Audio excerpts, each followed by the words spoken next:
Hello, friends. All right, this has been one of the most requested videos since I moved into my new house in September of 2020. We're a little bit late on this one, but in all honesty, it has really taken me this long to take this project from where it was to where it is now. And admittedly, things pretty much change monthly in here as stuff gets moved out, stuff comes in.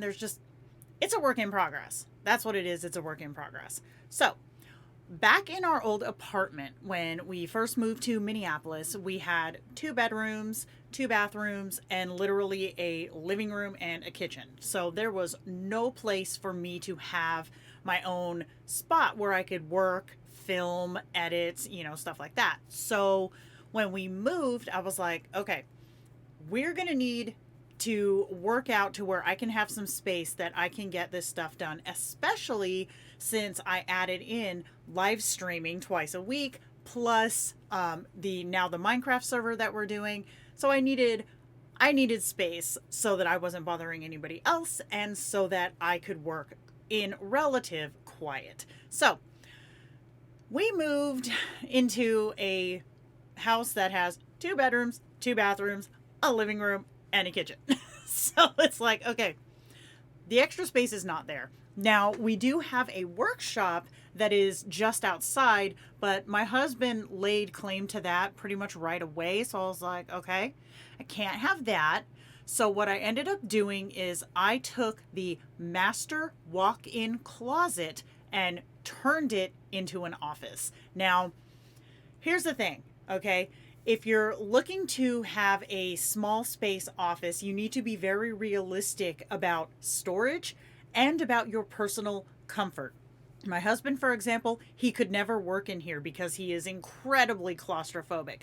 I, however, am not. I like the feeling of having my little tucked in space.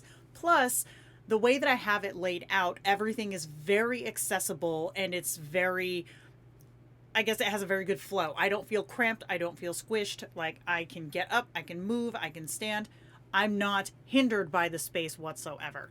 Plus, having the space the way it is, it makes it very easy if I want to, say, throw up my green screen or do a different kind of background.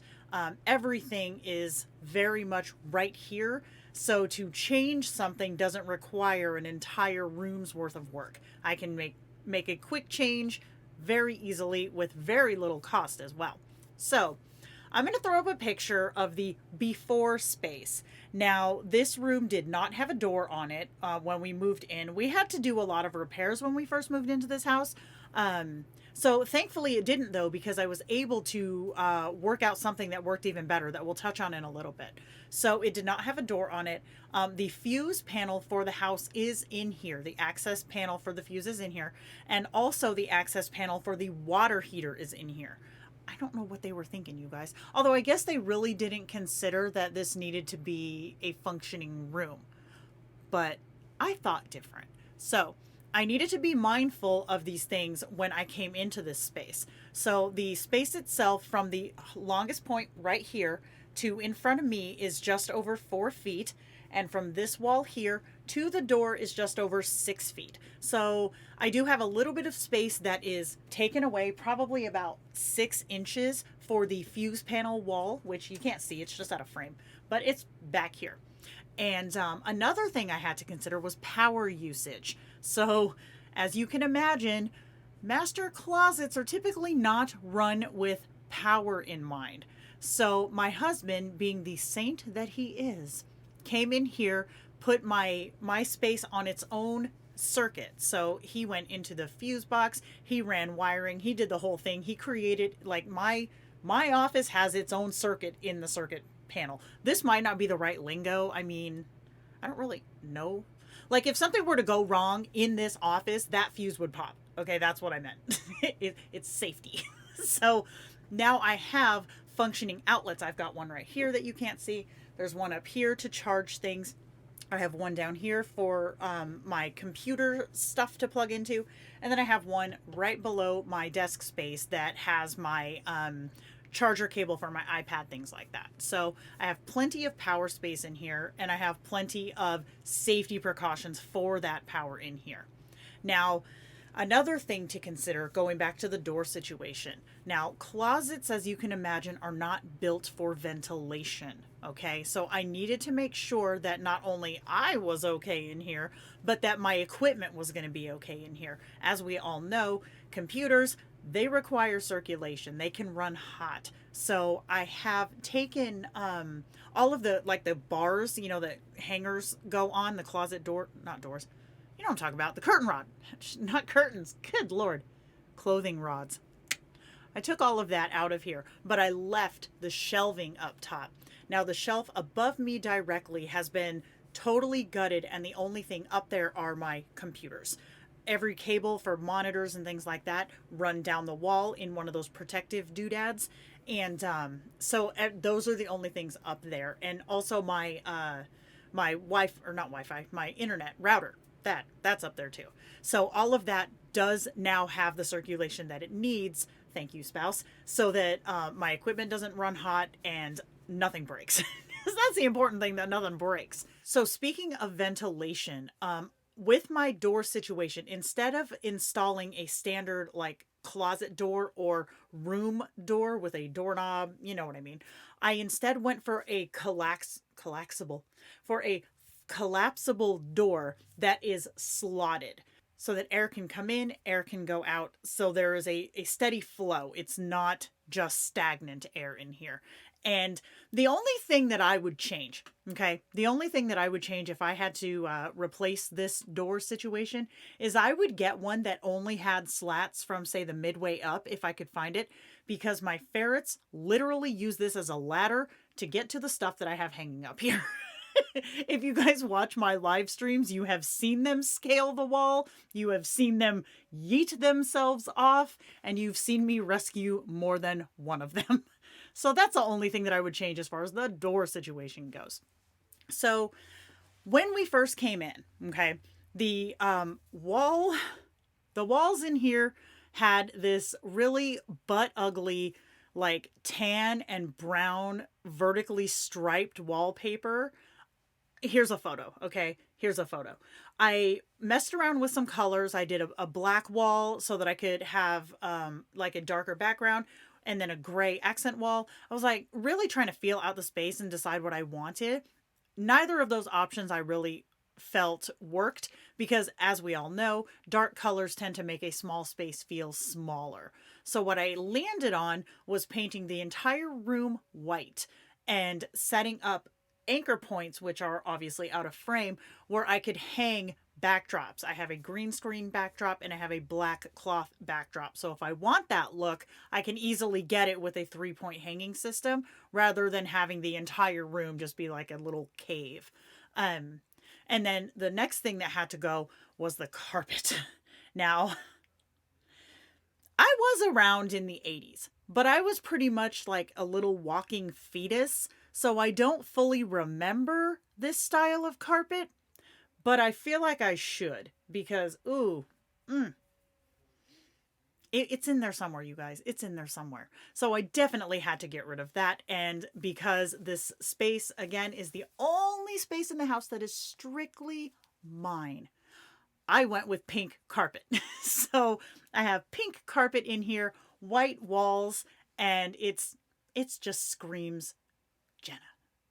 Love it. Love it. Okay. So one thing that my husband did for me, which has turned out to be a huge space saver, was he installed this pegboard here. Painted it white because it was that really gross, like, wood color, like the light wood color, and that's not my stilo.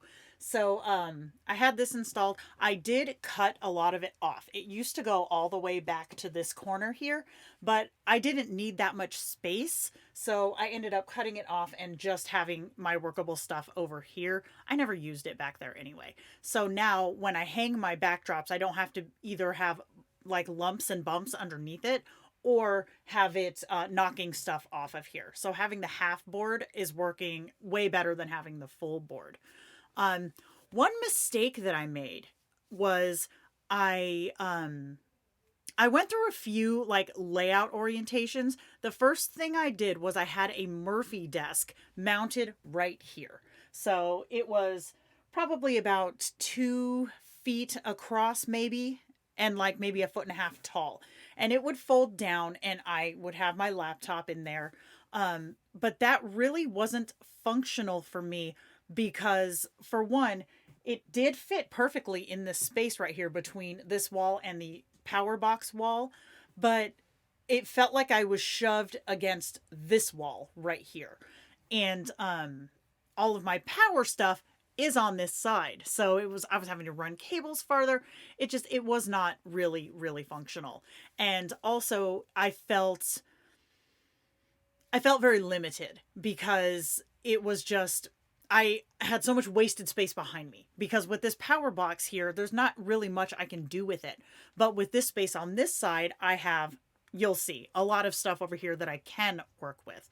So what I had my husband do was he installed 2 folding desks for me. The one that I'm using for my computer, and then a side table over here that I could put my my iPad on, or I could put my lunch on because she takes lunches in the office.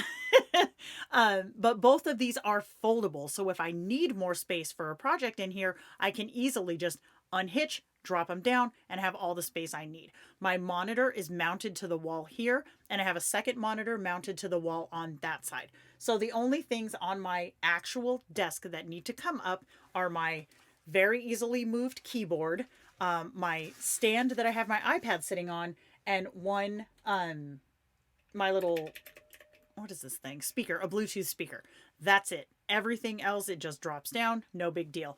And the other one folds up and just clasps right onto the wall. So I have all of my floor space available should I need it. Now that is something that I did right. Something that I did wrong, you guys, another one, was I picked a chair that was way too big for the space. Now, when I had to take the door off to get the chair in, that should have been my first clue. Now, don't get me wrong, the chair fit, right? I didn't feel like it was oversized when I got it, and for the first few months that I used it, honestly. But as I started adjusting things like this, for example, and camera angles and backdrops and things like that, I was realizing that this chair was really in the way.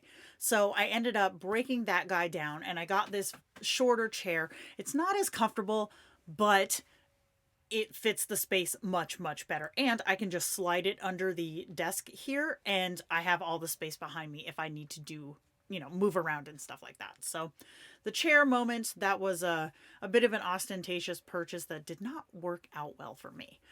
Everything else, though, has been really great. I have some shelving up here. I have more shelving over there. I ended up getting these fabric bins up top over here where I have mostly office stuff, but some things like my packaging from my Switch or some old notebooks. I think I have a lot of computer wires in one of them. You can tell it's really important stuff.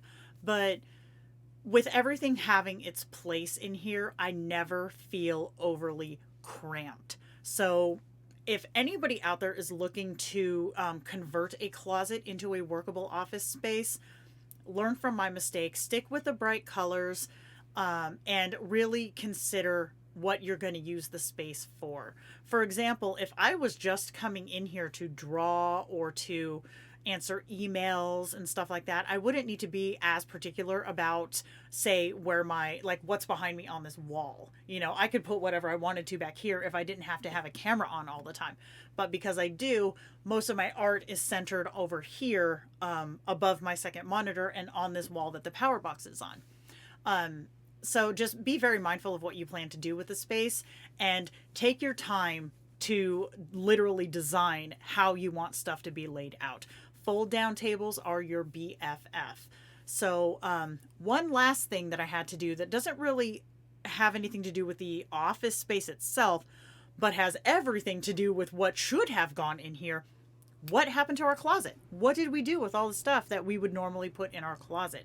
So in our bedroom, we installed one of those one of those fancy like shelf with a hanger underneath, like almost like a, what do they call those, like a gentleman's assistant kind of looking thing. And that's where my husband hangs his stuff.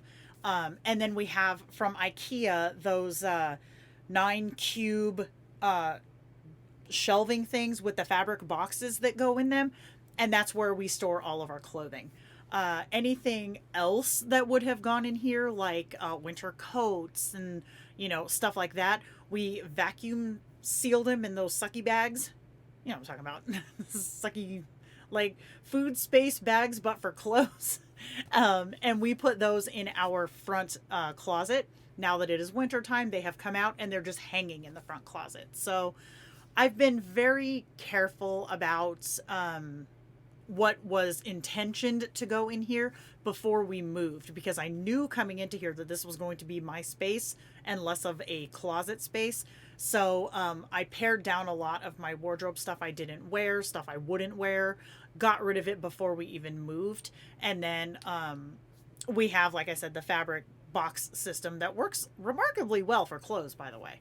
So nothing is just like thrown all over the bedroom. Everything is put away and in its place. In fact, we have an overabundance of those box things, and we have like camera equipment in one. I think the kids' games are in another one, and then I think the rest have clothes. But it's worked out really great for us, and this space has worked out incredibly well for me. I'm far enough away that if the kids are being loud or whatever's going on in the living room, unless it's a really sharp sound, I don't hear it.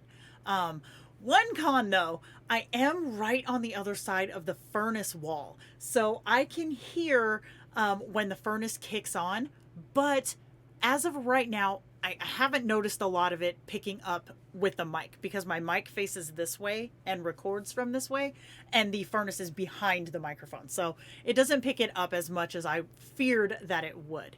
And then lastly, I mentioned before that we do have the access panel for the water cooler in here. So in using this space back here, I was very mindful of that. The only thing I have literally hanging on that wall is the hook for my folding side table and the hinges that hold the side table up. Now the pegs slide right out of those hinges and the table just pops right off the wall. Literally 30 seconds of time and that table is disconnected. So then the wall can be just unscrewed, or the panel can be unscrewed and just pulled right off. So I was really mindful of that, because I would be really cheesed if I had everything like hanging or anchored or mounted, God forbid, to that panel, and then I had to take everything down for a 2-second check of something. That would drive me nuts. So I was very cautious not to rely on that wall space hardly at all, aside from that table, which again, quick fix. So that has been the tour of Jenna's office and how I have gone from having no office to having my little tiny space office that I love and works great for me. So if you guys have any questions, I tried to cover most of the process, but if you do have any questions, go ahead and leave them down in the comments. I will answer them to the best of my knowledge. If it's anything electrical though, I didn't do that. I had somebody else do it. So, yeah, not too sure about those answers, but I can pass the questions along. So thank you guys so much for watching. I hope this inspired some of you to be a little more proactive with your space, have a little bit of fun with the space that you do have, especially if you're in a limited space environment like I found myself in. So I will catch you guys in next week's video, and thanks for watching.